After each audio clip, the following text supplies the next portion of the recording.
How important is consultation? I'll tell you how important is consultation. It is important to consult with your clients so that the outcome will turn out the way that the client has desired or even better. When consulting with your client, consider the fact your client's lifestyle. Do they work out? Do they swim? Do they jog? Do they play sports? Also, how is their work environment? Are they in a hectic work schedule, or do they have children that they tend to? Um, with answering those questions or asking those questions, it'll give you a better answer on how to service your client. If you have a hair color client, it's best to ask, how long has it been since your last color? Was that your first color? Are you looking for something different in your color refresh? Let them know. Also, let them know if their hair is natural. Would you prefer to wear your hair natural in a natural style, such as twist outs, flat twist outs, braids, or just a simple roller set, natural roller set? And with each consultation, it lets you know how to service your client. If your client is looking for a haircut, let them know what they are to expect in a haircut.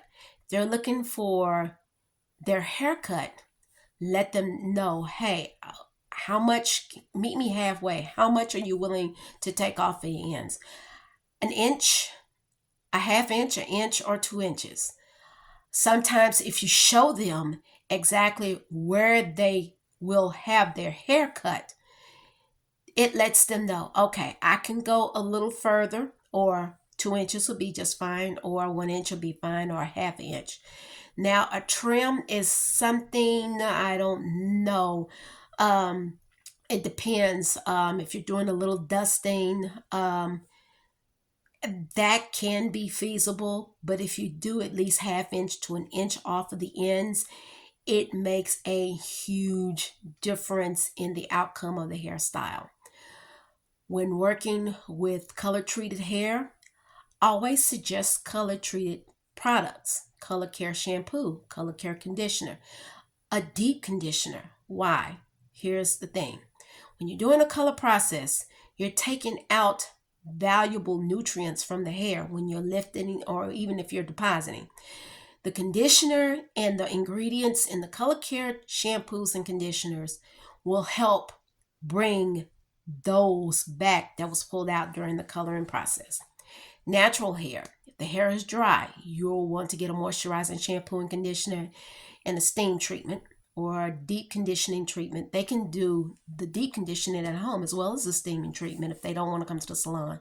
Just suggest they get a product where they can place it on their hair, sit under a cap, and if they don't have a hooded dryer, that's fine. They can leave the product on for about an hour and do that at least once every 2 weeks. As far as dry hair, moisturizing shampoo and conditioning, moisturizing products. Fine hair, you will want to get volumizing shampoo and conditioning and product as well. Color treated hair, color treated shampoo and conditioning products. Styling products. Now, it depends. If they are allergic to some of the items, this is where you have to go in and do your research to find out what items, or what products, sorry, not items, but what products would be best coincide with the hair. I am a vegan, so what I do is when I go to places like Ulta or to JCPenney, I look geared toward the vegan product because at my age, certain products I can't deal with anymore because it's sensitive to my hair and scalp. Also, when consulting with your client, as far as the styling, you will want to know what style they are wanting. If they have a photo saved on their phone, because we all have phones now, we can pull up pictures, screenshot, and save it to our phones. It's best they show you exactly what style you're wanting. Get a front of the image, the back of the image, the side of the image. You have to have not just one photo. I've learned this. Not just one photo, but you'll have to have several so that you can understand the head shape, and if that style is going to coincide with their head shape pertaining to the picture that they are requesting. Don't just assume they're going to want something, because an assumption is not good, because it makes a you know what out of you know who. Also, consider if they are coming from braids, you would want to consider letting them know it is imperative if they're going to keep braids. Do not keep it no more than 6 weeks at a time, because when you're braiding the hair is losing some oxygen. That's why it is imperative that you get a moisturizing leave-in spray or leave-in conditioner for braids. Take the braids down at the end of 4 to 6 weeks. Now, if they notice considerable amount of shedding, that is normal. If you go back to the video that I've done on the seasons of hair, hair goes through 4 seasons, and it's more explanatory in the video.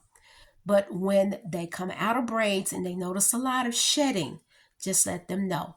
That happens when you have not had any oxygen to reach the hair, because the hair is mixed with synthetic hair. And sometimes some people can be severely allergic to synthetic hair. That's another consideration to look into when doing braids. When you're taking down braids, let the hair breathe for at least 2 to 3 weeks. You'll want to shampoo it with a moisturizing shampoo and conditioner. Do a thorough conditioning treatment. Trim the ends at least, because those ends are compromised just like the roots when braiding hair. Same with hair weaving. The root and the ends are compromised. So when you take your hair down from braiding and weaving, take that into consideration. Once the hair gets its strength back, if they want to go ahead and do braids, do a protective style that's going to at least stay for a few weeks. Now, if their hair is severely breaking and they want braids, you would have to be honest with them and let them know this is not feasible for your condition of your hair at the moment. Same with relaxers and color services. If you're going to do a relaxer, do not put a color on for at least 2 to 3 weeks after the relaxer service. If you're going to put on a color, especially a high lift color like a bleach, do not relax the hair for 3 to 4 or maybe even 6 weeks after that service. It will be catastrophic if you process those two at the same time. Give it some time. If you have a relaxer and you want a color, get the relaxer. See how your hair works with the relaxer. Then 3 weeks to 4 weeks, or maybe even 6 weeks after the relaxer, then get a color. Once you have your color, wait 3 to 4 weeks after the color to place the relaxer. And when you apply a relaxer, try getting a sensitive type of relaxer for color treated hair. Why? Better than resistant. Resistant relaxers are very potent. I know for a fact because of the issue I had around with my hair, the sides, the back, and the nape area. I thought because my hair was coarse, I could use the resistant relaxer. Come to find out, that was an error. It was an accident waiting to happen. Had to cut all my hair, but I learned a lesson. When I got relaxers again, this was well over 20 years ago since I've had a relaxer. I've learned that a sensitive scalp relaxer works just as good. You have to keep in mind when placing a relaxer, 15 minutes tops. What you're doing is you're relaxing the wave and the curl pattern. You're not getting the hair bone straight. If you get the hair bone straight, it is considered overprocessed. You don't want to overprocess on a relaxer nor a color, because further damage will occur. So these are the tips when performing your hair service. Color should be done in a salon, not at home. I understand they have box colors in the market now, but keep in mind and consider this. There are metallic materials in box color. That's why it is a sheer panic when people come to the salon to do a color correction because they decided to do their hair at home. You do a color service at a salon. It may not hold as long, but the ingredients in a professional line of hair color is better. It's better for the hair because they have more botanical ingredients as opposed to the shelf at the store, at the beauty supply, where they have an additive, a metallic additive, to keep the shelf life longer on the shelves. Consider that. When wearing natural hair, consider when you're using heating tools, it's best to use a heat protectant. Don't just assume if you put a little bit of oil on your hair and flat iron it, that it's going to justify and it's going to do just, because it's doing more harm than good. My suggestion is when you shampoo and you're getting ready to do the silk press, the flat irons, the Marcel press and curls like back in the day, it's best to get a shampoo, conditioner, and products specially formulated for heating tools, heating and styling tools. It saves you the headache of hair loss during that process. And also, if you're using Marcels, like the ones they put on the stove in the salon, check the temperature of the tools. If you check it with a piece of white paper towel, you check your iron to see if it's hot. If it's usually a yellow, tan, or brown color, it's too hot. It's too hot. If you check it and it holds a curl once you use the paper test, it's okay to go ahead and apply it.